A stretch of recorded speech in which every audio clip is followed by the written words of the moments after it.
So, on to how and what to work out. Training like a bodybuilder. The fastest way to build muscle is to adopt bodybuilding training principles. Not powerlifting, not calisthenics. They can definitely help, but it's not optimal if you're just wanting to build muscle as fast as possible. Because bodybuilding is specifically designed for hypertrophy and maximizing the amount of destruction on your muscles as possible. So the factors of bodybuilding for hypertrophy include the repetition range, which is aiming for usually around the 8 to 12 rep range per set for most exercises. Compound movements, however, can be between the 6 to 8 to 10 rep range.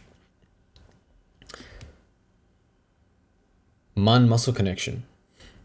Actively engaging and focus on the target muscle you're trying to train throughout each rep. So if it's bench press, you want to be targeting your chest and squeezing your chest as much as possible, feeling your chest. The thing with this is a lot of times in the beginning, when you're a beginner, the mind muscle connection you have between your muscles is not really developed. So it's quite difficult to target the specific muscle that you're trying to train. But this comes with time and training. That's just how it is. So, in saying this, compound exercises. When starting out, compound movements such as barbell squats, bench press, deadlifts, they're all good to develop conditioning for the body and getting the body used to lifting weights while engaging multiple muscle groups. It also, because you're using your entire body and it's a lot heavier weight and it takes almost strain and power to be able to do compound movements, it will increase the amount of testosterone your body does produce. So, compound exercises when you're just starting out are very good to be able to condition your body to start, working out on eventually isolating movements. So when you get more advanced, you target specific muscle groups only. But the reason we do compound to begin with is so we develop the body all rounded as a whole.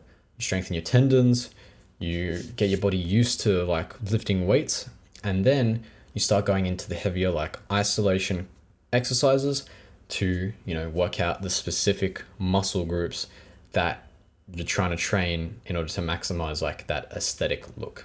So isolation exercises, you complement compound movements with isolation exercises to fully develop each muscle group. So this is important because eventually you will want to aim to, target more of, for example, your biceps or your shoulders, which might not be getting as much activation as some of your other body parts as, if you're doing deadlifts or you're doing squats or you're doing bench press. It's these minimal muscle groups and biceps and stuff that do get worked out, right? But if they're kind of a lacking point, because in compound movements, the main muscle groups that will be getting developed are your chest, your back, your legs, and your shoulders and stuff will get worked, and your biceps and triceps will get worked, but up to a certain point where you will need to incorporate isolated exercises, which is where the workout structure and workout regime comes into play. So the importance of eccentric and stretch phases. So the muscle growth is maximized during the eccentric lowering and deep stretch phases. Keep this in mind. Deep stretch is extremely important that you need to keep in mind. the eccentric phase, you can handle more weight during the eccentric portion. Slowing it down increases time under tension, leading to greater hypertrophy. So this phase here is the eccentric. So this phase here is the concentric. So when, for example, when bicep curls, the dumbbell's going down, so as you're letting it go down, that is eccentric, and that is important to slow down. And then a concentric is like coming up again, right? So it's coming up, eccentric going down. And yes, you will be able to handle more weight during the eccentric portion. Slowing it down will increase your time under tension and leading to better hypertrophy. Now, the stretch phase is a really important part that you need to really grasp as a beginner, because muscles experience the most tension when deeply stretched, which has been shown to contribute significantly to muscle growth. In the left side of the picture below is the stretch position in terms of the lat pull down. So this, as we can see, the muscle highlighted in red being the lats, so these parts here, they are in a fully stretched position. This is the part of the motion as just a half rep from stretched to halfway has been shown to have the greatest amount of gains as full range of motion, showing that it is the first part of the exercise that is most important. So essentially, when you take it from up here, which is you're in the stretch position, so when your muscles are most stretched, so obviously if you have your hands in the air like this and you're holding onto a lat pull down bar, your lat, which is the muscle that goes all the way along here, that's stretched when your arm is up, and it's contracted when your arm's down. You can feel it. It will stretch and elongate as your muscle goes up. So in terms of the lat pull down, if you take this bar halfway, it's shown that just from here to halfway has had the same amount of growth as full range of motion. So taking it from the top all the way down to the bottom for full contraction. Same amount of growth, so it's important to understand that partial range of motion, emphasizing the deep stretch, is important. Now keep this in mind because we will go further through this. Now the application, lower the weight slowly in the eccentric. So the eccentric phase for a lat pull down is when you'd have it fully contracted and you're letting it back up. That's the eccentric, because you can hold a lot more weight than what you can pull down. So focus on maintaining a deep stretch position momentarily. So when you're all the way up in the position, when you're holding the weights and you're up, hold there for like 2 to 3 seconds, come back down. Slow, slow, slow. Hold up for 2-3 seconds in a fully stretched position, come back down. Hold, hold. Slow, slow, slow, then hold, and repeat that. So you can do full range of motion to start off with. So you can go all the way down, all the way up, all the way down, and then if you cannot get all the way down and keep doing the movement with perfect technique, do partials at the end of the set to finish off the muscles completely. So this means that you could do full range of motion for 7 reps, but then it starts getting like sloppy and you're like trying to like pull it down. Instead, let it up, stretch position, but just go halfway. Go like this for as many reps as possible up until you just can't go anymore.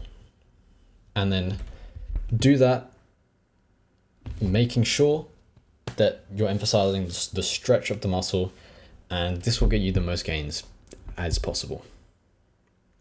So, training until near failure, not complete failure, near failure, because you'll take partials to complete failure. So rather than stopping at a preset number of reps, train until near failure while maintaining good form. So basically, train and do as many reps as you can up until your form goes out the window. Then what you would do is end after your last perfect form is done, then go back up, do partials up until your muscles are done. So complete as many clean reps as possible, and you're set with a rep that you can perform with perfect form. Once you cannot perform a rep with perfect form, switch to partials in a stretch position for as many reps as you can to maximize muscle growth. So now onto progressive overload. This is for continuous growth. To ensure muscle growth, progressively increase the intensity of your workout. Each workout needs to have a higher intensity than the last. So you need to strive to lift more weight or perform more reps each session. So for example, that pull down, you could have done 8 reps of 60 kilograms. The next session, you need to aim to do more than 8 reps at least, or increase the weight from 60 to 70 and get as many reps as you can. Now, you just basically, if you can do at least 12 reps of a certain weight, that's when you would, so for example, if you're doing 60 and you've gotten to 12 reps of 60 on that pull down, you would go to then 70, do as many as you can. Once you get to 12 reps, you then increase the weight.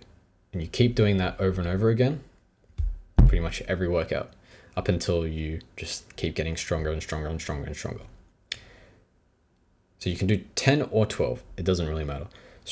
Once you can complete 10 or more reps at a given weight, increase the load so you can only perform 6 to 8 reps, or just, any rep range that you can at that weight. Then track your progress in apps such as Strong to ensure continuous muscle growth and strength.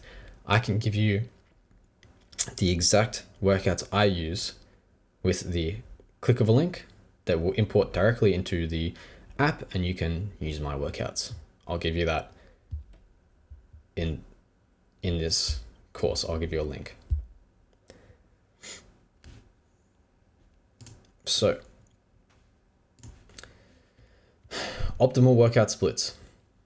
So we have push-pull leg split. For beginners and intermediate lifters, push-pull legs is highly effective as it trains each muscle group twice per week. You have a push day, which is push-related muscles, so chest, shoulders, triceps. Pull day, which is pull-related, back, buys. Leg day, quads, hamstrings, calves, and you do this 6 times a week. So you do push-pull legs, rest, push-pull legs, repeat. So the only thing I would say, so there's upper lower as well. This split is very good for beginners as well if they cannot go 6 times a week and you instead train 4 times a week, and it still hits your muscles 2x a week. You have more rest days as well to recover and come back stronger. So if you're in a situation where you cannot work out 6 times a week, forget about push-pull legs, upper lower. However, if you have the time and effort and discipline in order to work out 6 days a week, then do push-pull legs. However, both of these splits are extremely effective. Training 4 times a week will yield you basically the same amount of gains that 6 times a week will as push-pull legs. So how this one is you do day 1 upper, day 2 lower, rest, upper lower, rest, rest. And how this works is your day 1 will consist of an upper, which would be maybe upper chest, could be side delt, and maybe like short head tricep.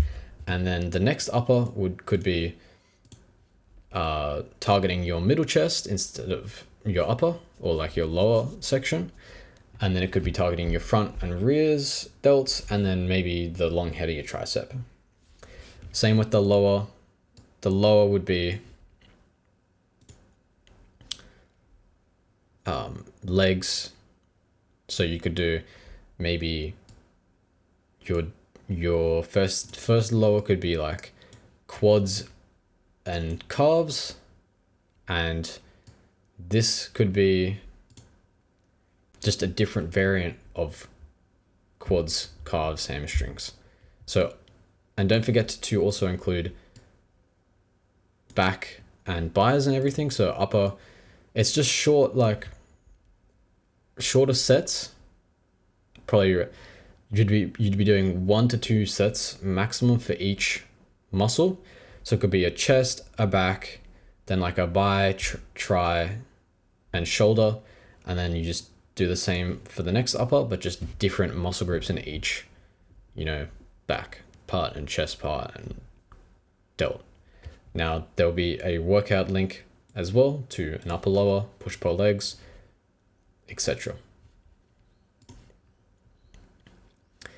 Now the bro split. This is more for advanced lifters, and even when you're advanced, I probably also would not recommend bro split, mainly because you only train your muscles once per week. Now, it can be good for when you're trying to refine specific muscle groups and you want to give the time of day to every single muscle group possible. For example, having a workout on arms only.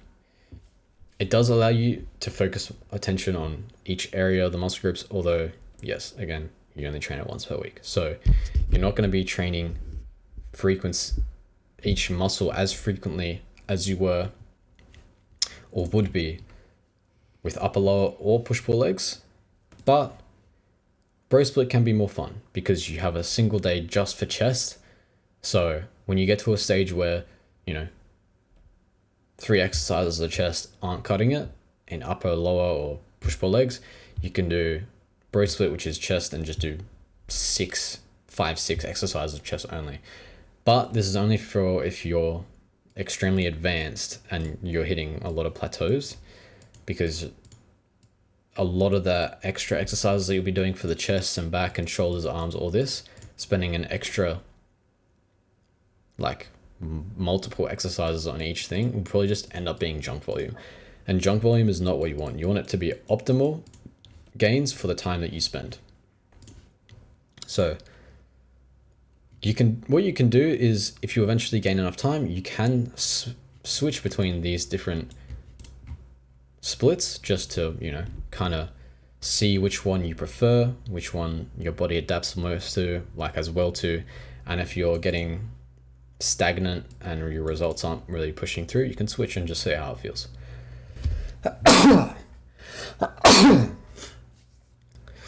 Sorry. And making sure you enjoy the split is also, great for ensuring long-term progress. So, some additional considerations for effective training: proper warm-up and cool-down. So I always start my workouts with 5-minute on the treadmill and just some dynamic quick stretches, to kind of get the body ready to go. So you can just always start with dynamic stretches and a bit of light cardio, 5 minutes on treadmill to prepare your muscles and joints and warm your body up. And you can end each session with static stretching to improve flexibility and reduce soreness. And I've actually seen a study that static stretching after your workout can actually help with allowing your muscles to actually increase in size because you're stretching them out to be longer and larger kind of thing. So yeah, include static stretching in order to, gain the maximum benefits you can. And lastly, consistency and patience. Look, results will take time, just like mental health. You have to be consistent with your workouts, your nutrition, and mental health. It's all consistency and takes time. Look, you can maximize the amount of fast knowledge and maximize the gains you can get because you can make plenty of the results in even a month. In a single month, you can make plenty of results using this guide for fast tracking all of this, but In saying that, even in a month, it takes consistency to show up every single day an entire month. So in the beginning of your training, listen to your body and don't overdo training, as your techniques and muscle control isn't, as developed as well, meaning you have a high chance of injury. Listen to your body and incorporate rest days when you do need it. You do not want to get injured when you first start working out, and it will be hard to get injured. Don't get me wrong, but if your technique and muscle control is just whack and you're trying to go really heavy, it can lead to some pretty bad injuries. So just be careful and keep that in mind. As well as this, track your progress with photos. So every Friday or a day that's suitable, take a photo. Like right now, if you haven't even started going to the gym, go into the bathroom right now, take a photo of your body posing. Pose it in different ways, so you can take photos of multiple different ways. That way, every week and from now until ever, you'll have a catalog of photos to show your progress and your journey and your beginning to all the way to the end. So you can do measurements as well.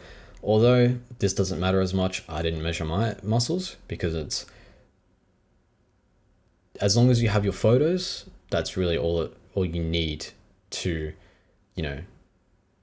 sort of compare your progress. You don't need to measure the specific muscle. Oh, that's one's 16 inches and, this one's 13. But it can be, if you're really, really, really serious, you can do some beginning measurements. Just beginning, and then do it every month or 2 months or 3 months, and then just measure it and see your progress. And mainly your strength levels. Doing all of this will keep you motivated, because you could have been really weak before, and now you're benching 2 plates either side on bench, and you're like, damn, I couldn't even do a single plate before. So it's important to, these are some just tips to keep you motivated and tracking your progress. And for if you eventually want to post on social media, showing your results, and if you eventually want to get into, social media content and posting, you have a sort of evidence of you going through your progression and showing people, oh, I did this and I worked out my body, I got to this point. Here's how I'll teach you to do the same thing. That's how it works. Okay, well, this is finished. We'll move on to the next module, which is more advanced training techniques.